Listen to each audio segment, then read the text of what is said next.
السلام عليكم ورحمة الله وبركاته. أخباركم إيه؟ يا رب تكونوا بخير وسعادة. لو أول مرة تشوفوني أنا نهى العزوني ودي قناتي، هتنوروني. يا ريت لو عجبكم الفيديو ما تنسوش اللايك والاشتراك في القناة عشان إن شاء الله يوصل لكم كل جديد. البيتزا من أكتر الوصفات اللي عليها حجم سيرش كبير، طبعا لأنها بتتميز بطعمها الجميل جدا واللذيذ وخفيفة وطرقها كتير، وكمان بتنفع وجبة فطار أو غدا أو عشاء في كل الأوقات. بنحبها جدا وبنحب ناكلها. متنسوش تفعلوا الجرس، ولو ما اشتركتوش في القناة يا ريت تشتركوا، هتنوروني. البيتزا مكوناتها في منتهى البساطة، والبيتزا أصلا في الأصل طبق إيطالي. مكوناته عجين وجبنة وصلصة وطماطم، مش أكتر من كده. هنعملها النهاردة بمقادير بسيطة جدا هتعجبكم قوي، والعجينة فردها بطريقة ممتازة جدا. النتيجة بتاعتها هتبقى مبهرة بالنسبة لكم. معايا كوبايتين ونص من الدقيق، وكوباية معلقة سكر، ومعلقة خميرة عشان أنا عارفة جودة الخميرة، حطيتها هي والسكر على الدقيق على طول. ومعايا زيت ومية دافية ورشة ملح، مفيش أكتر من كده، وهكتب لكم المكونات في صندوق الوصف.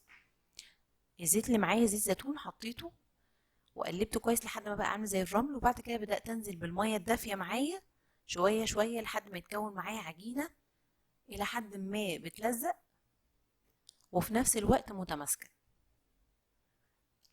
العجنة عشان العجينة تبقى متماسكة وحلوة معايا زي ما احنا شايفين كده، لازم وشها يبقى أملس. بيبقى من 7 ل10 دقايق.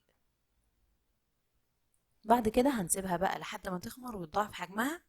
ممكن تسيبيها، لا لو مستعجلة قوي سيبيها ساعة، ساعة ونص، عشان تديكي نتيجة ممتازة. شايفين الخميرة عشان جودتها كويسة عملت ايه؟ ودي اهم حاجة في عجينة البيتزا، لازم الخميرة تكون جودتها كويسة. هننزل بقى نديها بوكس بسيط كده ونفرغ كل الهواء اللي فيها. شايفين بصوا العجينة عاملة زي اللبانة ازاي، عشان العجن بتاعها كان كويس واديتها وقتها في العجن، ما استعجلتش عليها. هلمها بقى كده كويس وهقسمها.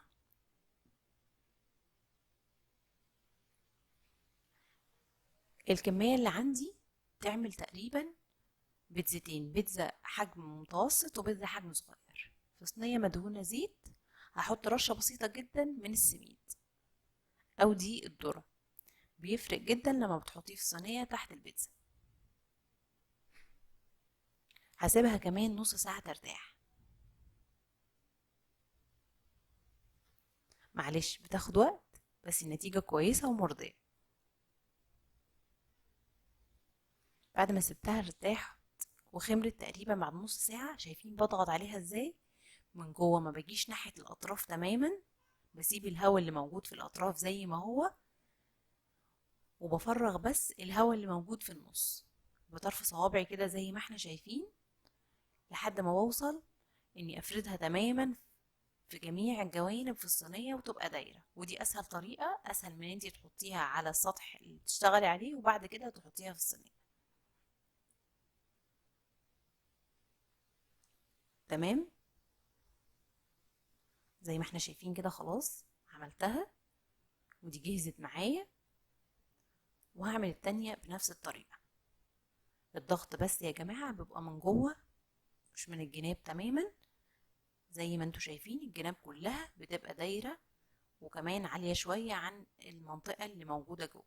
بشوكة كده افرغ الهواء اللي جوه عشان ما تعلاش معايا.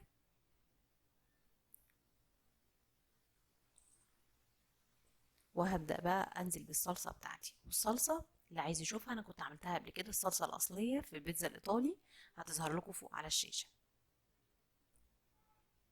الصلصة بتبقى بسيطة جدا، عبارة عن طماطم وتوم وزيت زيتون وزعتر، مفيش اكتر من كده.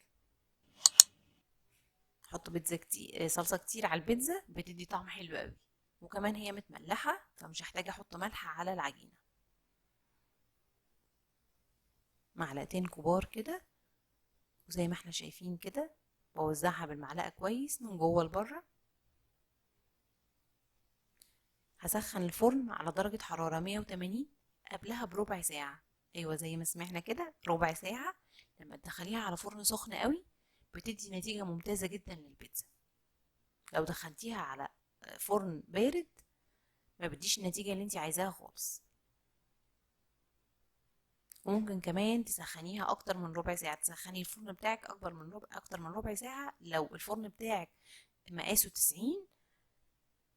سخنيه تقريبا لمدة نص ساعة. هنا بعد 7 دقايق طلعتها. هبدأ بقى احط الجبنة، عشان كده لما بنيجي ناس كتير لما تيجي تحط الجبنة بتبقى نشفت قوي وما تديكيش النتيجة اللي انتي محتاجاها. ده بسبب ان انتي حطيتي الجبنة في الاول. لا، الجبنة ما بتتحطش في الاول، الجبنة بتتحط بعد تقريبا 90% من الوقت لما تحطيها في الفرن الاول. معايا هنا جبنة موتزاريلا، ودهنت كمان الوش بتاعها الحواف بتاعتها زيت. جبنه موتزاريلا، وحطيت عليها شويه جبنه شيدر وجبنه رومي عشان تطعم الجبنه الموتزاريلا ملهاش طعم. وحطيت كمان البيبروني او السلامي زي ما انت عايزه، وده افضل كتير. لو حطيتيه في الاول بتلاقيه ينشف جدا ويقب كده من الجناب، مبقاش شكله حلو ولا طعمه كمان حلو. والتانية كمان نفس النظام، دخلتها 7 دقايق وبعد كده طلعتها ودخلت الكبيرة. حشيتها بقى زي ما احنا شايفين كده، حشيتها الجبنة المشكلة بتاعتي، اي نوع جبنة تفضليه.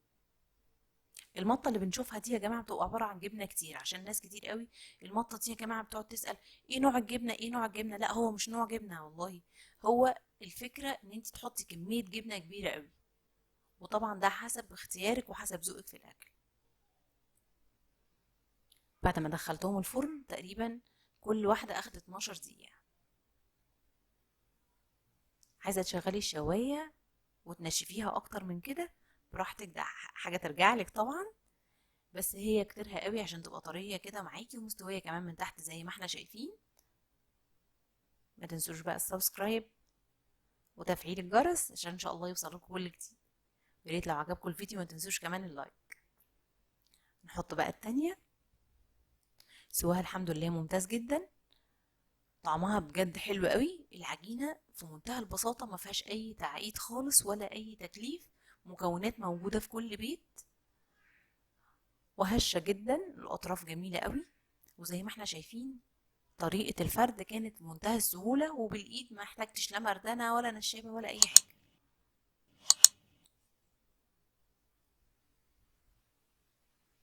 نقطعها بقى مع بعض كده، وشايفين كمان البيبروني زي ما هو ازاي ما تأثرش بدرجة الحرارة العالية لاني ما حطيتهوش في الاول زي ما قلت لكم، ولا الجبنة كمان. هنا كمان للأسف بعد ما بردت خالص صورتها.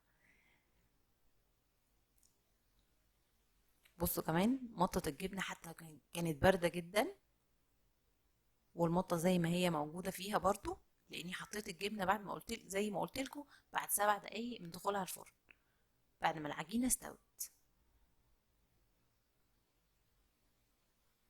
ودخلتها الفرن تاني 3 دقايق وبس كده، والنتيجة ممتازة. يا رب تجربوها وتعجبكم. مع ألف سلامة.